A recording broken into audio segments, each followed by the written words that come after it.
inúmeras discussões, o desenvolvimento econômico é considerado uma oposição à ideia de preservação de nossa biodiversidade. Em contraponto, existem iniciativas inovadoras que utilizam de maneira consciente os insumos da floresta, de negócios que vão desde proteínas veganas à base de tucumã e açaí, passando pelo couro feito do resíduo de pirarucu. Exemplos não faltam para mostrar o potencial de investimentos nas diversas cadeias produtivas que geram emprego e renda na Amazônia.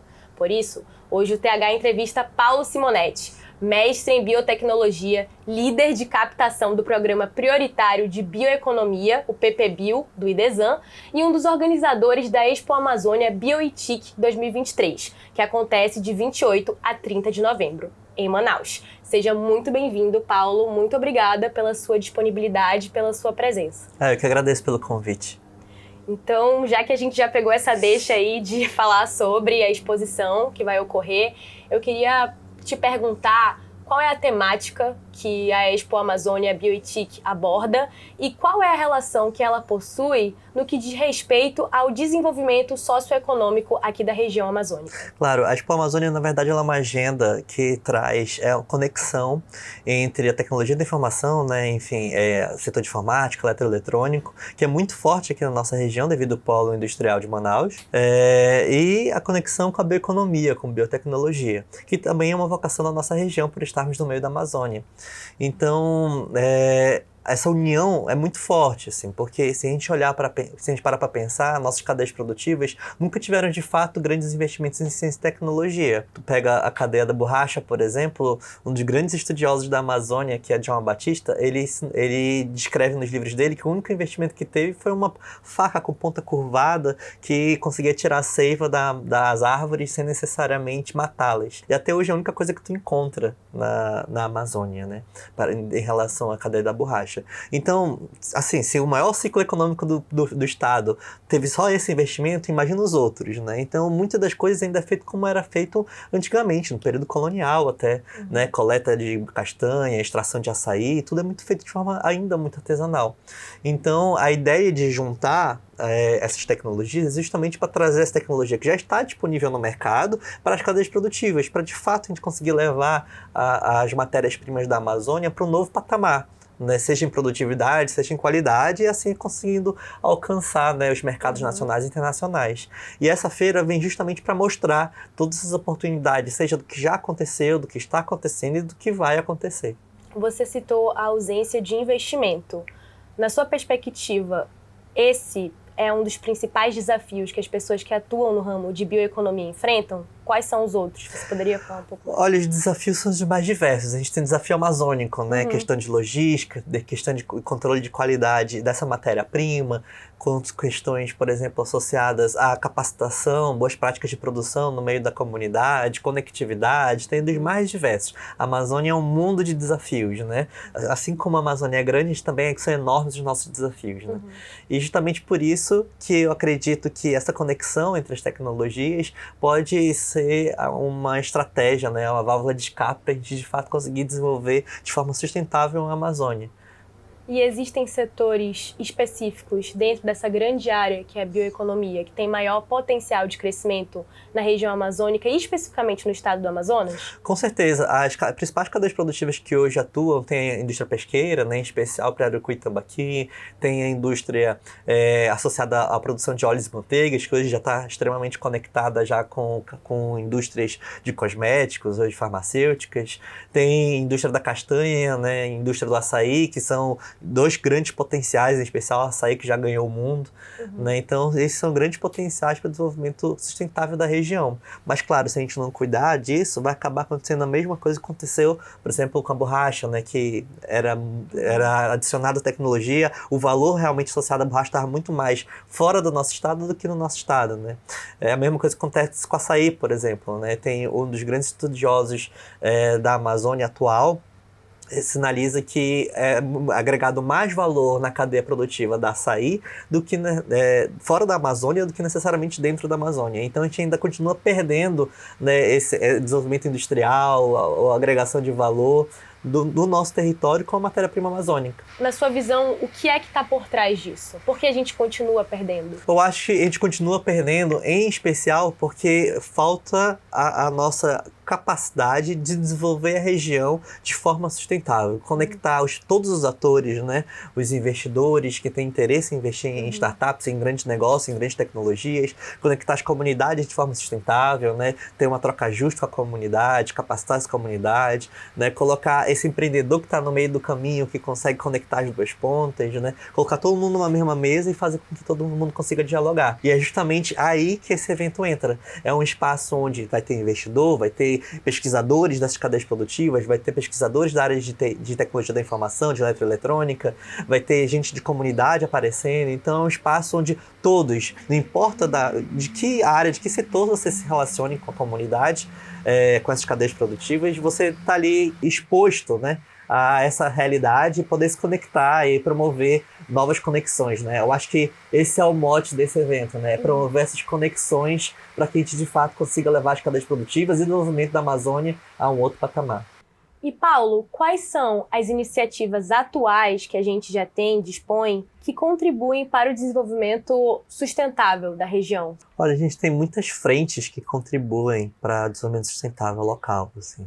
Mas eu diria que a gente tem uns cases de sucesso, né, que mais se destacam, eu diria. Né? Dentro do IDESAN, que é a ONG que a gente trabalha, eles têm 19 anos de atuação estruturando cadeias produtivas na Amazônia. E eu diria que tem dois principais cases de sucesso que a gente ajudou a estruturar e que hoje começam a ganhar fôlego para andar por conta própria. Assim. Uma delas foi a Inatu, que é uma marca colaborativa de diversas cooperativas do interior da Amazônia que produzem óleos e manteigas da Amazônia. Então, com recursos do Fundo Amazônia, via o PPA, a gente conseguiu identificar territórios na Amazônia que tinham vocação ou já produziam óleos e manteigas na Amazônia, capacitou as comunidades, estruturou usinas dentro dessas comunidades e conectou eles com o mercado. E eles começaram a vender, só que eles competiam entre si, né? Então, e para uma Natura, por exemplo, não faz diferença se é óleo de Lábrea ou se é de Uatumã, ou enfim, não importa onde que é, o importante é que seja da Amazônia e seja produzido de boa qualidade. Então a gente criou uma marca colaborativa chamada Inatu e juntou todas essas cooperativas que a gente ajudou a estruturar sobre essa marca. E aí eles vendiam, uma perspectiva mercadológica, ficava mais fácil de entrar no mercado. E aí agora, mais recente, essa marca ganhou um CNPJ próprio. Então, de fato, agora temos um negócio que está surgindo, onde no comitê gestor tem todas essas cooperativas. Então, a gente consegue, de fato, gerar um negócio social, com essa tecnologia social que vem muito desse conhecimento, dessa vocação que as comunidades já produziam, que a gente capacitou e conectou eles com o mercado. E hoje essa marca tem 4 anos e já faturou 6,5 milhões de reais. E o recurso não é nosso, o recurso é das comunidades, dos cooperados. Né? Então, eu enxergo isso como um exemplo de que, de fato, conseguimos estruturar a Amazônia de uma forma adequada, de forma sustentável, né, e inclusiva com as comunidades. Né? E é difícil, é caro, é muito risco, né, mas, de fato, é o único caminho que eu enxergo para, de fato, desenvolver a região sem ser uma relação predatória com a comunidade ou com a floresta. Quais seriam esses riscos? Então, é risco porque quando tu conversa com a comunidade, tu tem todo um convencimento, uma articulação, né, política dentro da comunidade para que eles engajem, né, eles têm que se sentir plenamente envolvidos, têm que ser consultados para entender que eles querem ser capacitados, querem fazer esse tipo de atuação. Outros riscos é associado a investimentos, né, porque tu tem que capacitar, tem que criar usina. Então, por exemplo, esses equipamentos que a gente traz para produzir óleos e manteigas são equipamentos que são produzidos no Sudeste, então tem que vir para cá. Só essa logística já é um absurdo de caro, já é muito arriscado de chegar aqui, o equipamento tá quebrado, quebrou o equipamento, então tem que chamar uma assistência técnica lá do Sudeste, aí o cara da assistência técnica tem que só o valor que tu paga para ele chegar na comunidade, já é caro, ele chega na comunidade e entende que quebrou o equipamento fulano de tal, da máquina não sei do que, aí tem que importar, enfim, aí o que poderia ser fácil e barato, um conserto, vira 30, 40 mil reais, entende? Então, enfim, esses são grandes desafios que no momento não temos como solucioná-los, assim. Então, mas compensam. Mas compensa, E aí por isso que é difícil, às vezes, fechar a conta de um negócio sustentável na Amazônia. Porque quando tu começa a colocar todas essas realidades amazônicas, se torna tudo muito difícil, assim. E sobre os selos?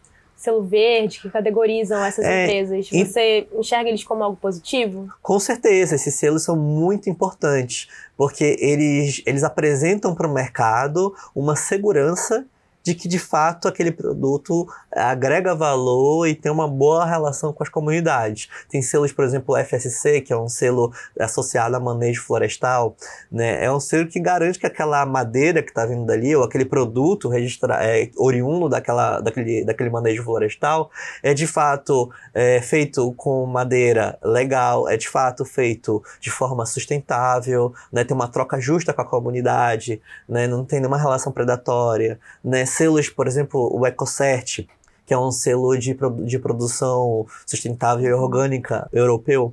É um selo que, para tu conseguir tirar, até se tu usar, por exemplo, lâmpada, tu tem que ter um planejamento, uma gestão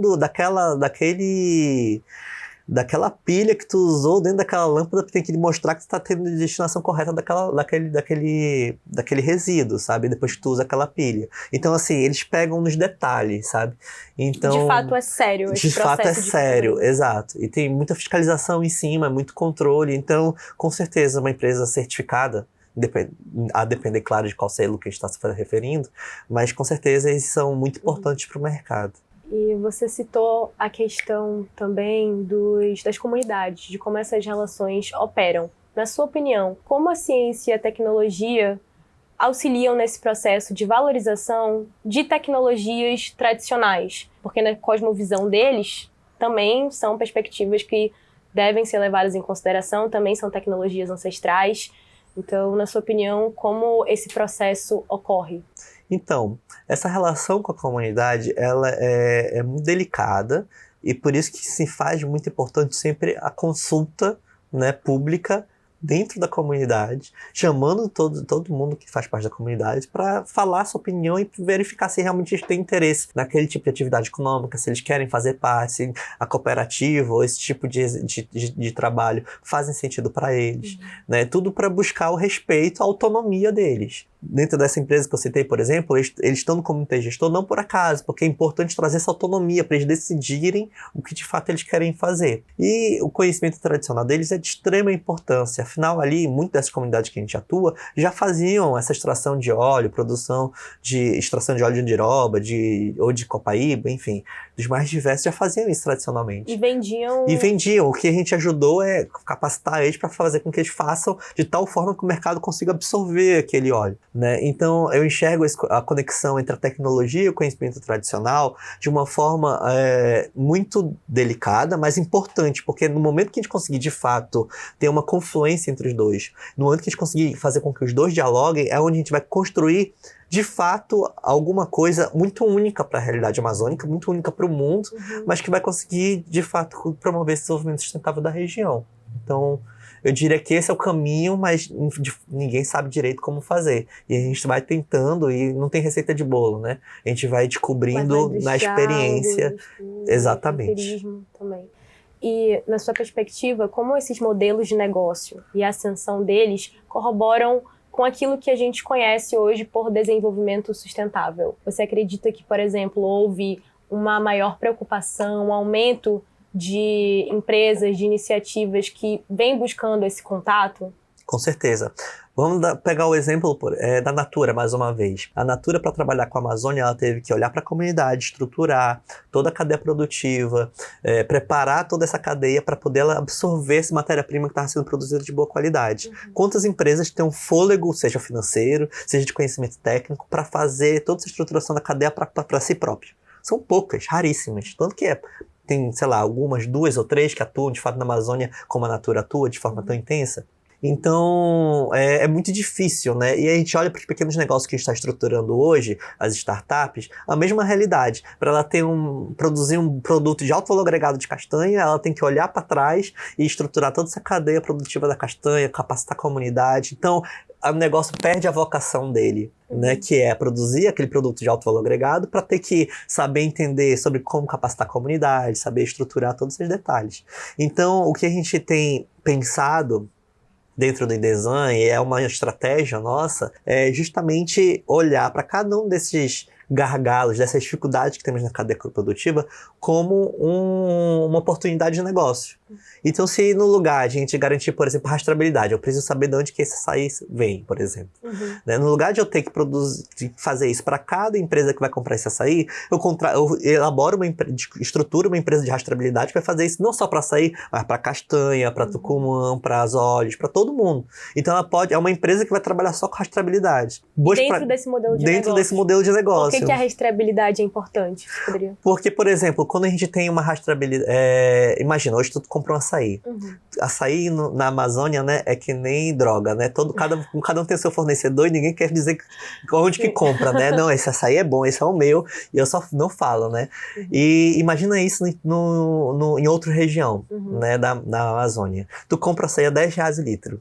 Imagina se tu associar aquele volume daquele açaí, aquele lote, com um QR Code. Naquele QR Code tu vai saber que foi seu João, da comunidade fulano de tal, que foi treinado por alguma cooperativa, que foi extraído em tal lugar, fotinha da família do seu João, mostrar que tem 3 mulheres na família, tem tantos idosos, tem não sei o quê. Então, quando tu tá comprando aquele açaí, tu deixa de comprar apenas um açaí tá agregando valor socioambiental àquele lote. E aí isso faz com que o produto que vendia R$10 o litro passe a vender muito mais caro. Isso é extremamente importante e é uma coisa que é cobrada para todas as cadeias. O Polo Industrial de Manaus não compra nada sem rastreabilidade, né? Tudo que vem da China, vem de todos os lugares para atender o Polo Industrial, vem com essa rastreabilidade. Então, por que nossos produtos também não podem ter?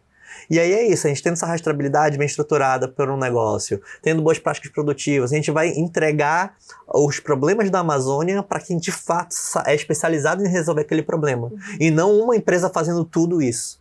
Né? E aí, nessa estratégia, a gente consegue de fato dinamizar o ecossistema, né, de mercado, de inovação da Amazônia e conseguir que ela cresça, enfim, se estruture. Certeza. E além da Natura, existe alguma outra empresa que atua aqui de uma maneira expressiva? Olha, tem uma que era a Beraca, que é uma empresa no Pará, que produz óleos e manteigas também, enfim, trabalha com alguns outros produtos da sociobiodiversidade, em especial para atender a indústria cosmética. E ela se estruturou tanto, e é um negócio tão promissor, que foi comprada recentemente pela Clarent, que é uma multinacional. E aí hoje eles têm esses 2 grandes exemplos, né, de empresas que estruturaram cadeia produtiva e produzem e exportam produtos da Amazônia. Lógico que açaí já é exportado da Amazônia, enfim, vários outros castanhas já é exportado da Amazônia, mas enfim, esses são os 2 grandes cases, eu diria. Sim, e às vezes a gente percebe que essas discussões, por exemplo, que a gente está tendo aqui nesse momento, elas ainda se localizam de modo muito distante daqui. Elas estão localizadas em outros eixos, como o Sul, Sudeste, enfim. Como trazer essa discussão para as comunidades locais? Esse é um verdadeiro desafio. Eu diria que, assim, para a gente envolver de fato a comunidade tem que entender qual é a vocação dela.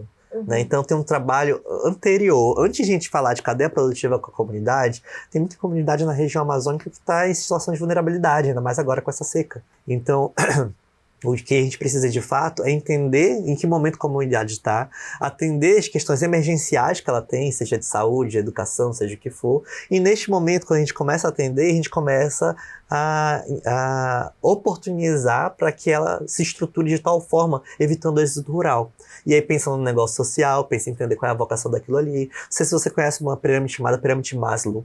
É uma pirâmide enfim, conhecida mundialmente, que é uma demanda de prioridades. Então, na base tem alimentação, moradia, e aí tu vai subindo até lá no topo, ter arte, política, enfim, que são coisas menos importantes, assim, nas urgências do dia a dia, para a sobrevivência, mas ainda fazem parte de uma dinâmica necessária, assim, para sobreviver em sociedade. E é a mesma, eu olho ela aplicada à Amazônia, é muito isso também, sabe? Tipo, tu tem que primeiro atender a base, que é moradia, saúde, educação, para depois começar a pensar nos negócios. Mas claro que no dia a dia do fazer a Amazônia, de estruturar a Amazônia, a gente consegue criar uma confluência nisso, né? Então, quando a gente estrutura o negócio, a gente está levando renda para a comunidade para que ela consiga ter acesso a bens e serviços que o governo não consegue levar lá. Então ela consegue ter, com o recurso que está entrando, porque ela produz óleo e manteiga, ela consegue enviar o filho para a comunidade, para os centros urbanos para fazer faculdade, ela consegue levar os filhos para fazer um exame de saúde, ela consegue, enfim, conseguir ter esse tipo de dinâmica mais acessível, né? Sobre o poder público, você sente que ele é ausente nesse processo? Por exemplo, quando vem o setor privado e assume essas responsabilidades que deveriam ser do poder público. Eu acho que o poder público, por N motivos, inclusive os mesmos motivos que da dificuldade de estruturar a Amazônia, é os mesmos motivos que o governo tem, né? De não conseguir dar esse acesso, né? É tudo muito longe, não tem conectividade, enfim, um dos mais diversos problemas da realidade amazônica. E, de fato, ele precisa chegar lá. Mas quando ele não chega, a iniciativa privada, desde os anos 70, 60 mais ou menos, começou com a responsabilidade socioambiental. E hoje, com uma perspectiva de agenda ESG, que é esse atendimento, né, de agenda social, ambiental e governança, faz com que eles queiram se conectar cada vez mais com o impacto da atuação dele dentro do ambiente que ele se encontra. E claro que para as indústrias do Polo Industrial de Manaus é importante olhar para a Amazônia por causa disso, né? Mas não só, né? Olhar as indústrias como do Brasil pensam nessa questão. E aí elas começam a olhar para esses problemas da Amazônia como uma oportunidade, né, de apresentar sua responsabilidade socioambiental. Né, seja por obrigação legal, né, como indústria do setor energético, de petróleo, que tem como algumas obrigações, seja por motivos de que querem apresentar impactos positivos para os seus investidores, né, para os seus acionistas. Né. Então, dos mais diversos motivos, de uma forma ou de outra, é importante que essa comunidade tenha acesso, né, e seja feito de uma forma responsável, óbvio. E qual é o papel do PPBio nesse processo? Você poderia falar um pouco mais sobre ele? Claro, com certeza. O Programa Prioritário de Bioeconomia, né, o PPBio, ele é uma política pública criada pela SUFRAMA, que é a autarquia daqui da região que gerencia as indústrias do Polo Industrial de Manaus, para solucionar problemas, gargalos que a região tem. Né? Então, todo mundo sabe que as empresas, para estarem aqui, elas têm incentivos fiscais para estarem aqui. Sim. Mas poucos sabem que, como contrapartida desse investimento, ela é obrigada a investir na região, em pesquisa e desenvolvimento, né, na região. E aí ela tem uma lista de coisas que elas podem investir, como universidades, centros de pesquisa, e os programas prioritários, que são esses programas criados para resolver problemas da região. Um desses programas é o de bioeconomia, que é o que eu digo que está mais associado à vocação da Amazônia, né? Que é, de fato, estruturar as cadeias produtivas da Amazônia. E aí, nosso trabalho especificamente, né, dentro do DESAM, que ganhamos direito à coordenação dessa política pública há 5 anos atrás. A gente capta recurso com essas indústrias, esse recurso de investimento obrigatório, e reinveste em projetos ou negócios que estão se estruturando na Amazônia, startups que estão se estruturando na Amazônia, que podem atender, né, solucionar esses gargalos que a gente conversou aqui, que podem gerar produtos de alto valor agregado. Então a gente tem, como você citou aí no começo, né, a gente tem exemplos de couro de pirarucu, a gente tem exemplos de produtos farmacêuticos, pomadas contra diabetes, enfim, cosméticos. Nossa, pomadas contra diabetes. Sim, a gente tem um estudo de mais de 10 anos do INPA, que através do nosso investimento está entrando no mercado, está em fase clínica já, e é um produto que serve, né, uma pomada para ajudar na cicatrização de úlcera de diabetes.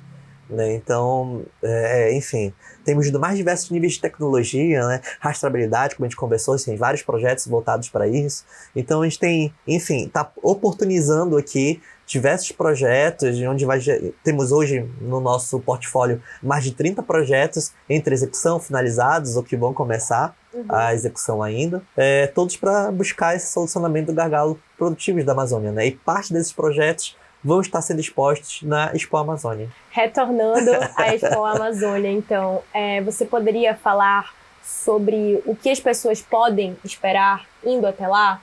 Vão ser palestras, vão ser mesas de conversa, rodas de conversa? Na Expo Amazônia vai ter um pouco de tudo.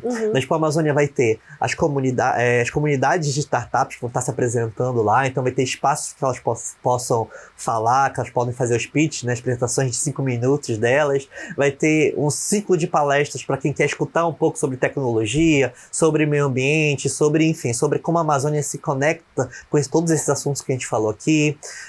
Vai ter os stands onde diversas empresas vão estar representando suas tecnologias que desenvolveram na região, que se conectam com a Amazônia de alguma forma, né? Vai ter gente de todas as esferas, né? Desde empreendedores, gente da política, gente da academia, todos eles dialogando sobre esse assunto. Então, o que você pode esperar do evento é basicamente tudo. Um pouco de tudo. Um pouco de tudo do evento, né? Tem interesse sobre tudo. o assunto, eu recomendo ir lá, que com certeza você vai encontrar algo que te interessa. E muito obrigado, quero agradecer a todos os ouvintes que vocês tiveram e convido, né, reforço o convite para vocês irem na Expo Amazônia, prestigiar um pouco de tudo que a gente está fazendo lá. É isso aí, muito obrigada, viu, Paulo? E muito obrigada a você que está nos assistindo até agora, que está conferindo mais um TH Entrevista. Não se esquece de se inscrever no canal aqui do YouTube para mais entrevistas como essa. Tenho certeza que muitas pessoas, Paulo, estão saindo daqui muitíssimo bem informadas a respeito da bioeconomia, dos possíveis desenvolvimentos sustentáveis aqui da região amazônica. E também não se esquece de conferir as redes sociais do Toda Hora, @info Toda Hora no Instagram, e o portal Toda Hora. Estamos sempre alimentando ele com notícias bem apuradas. Muito obrigada e até a próxima.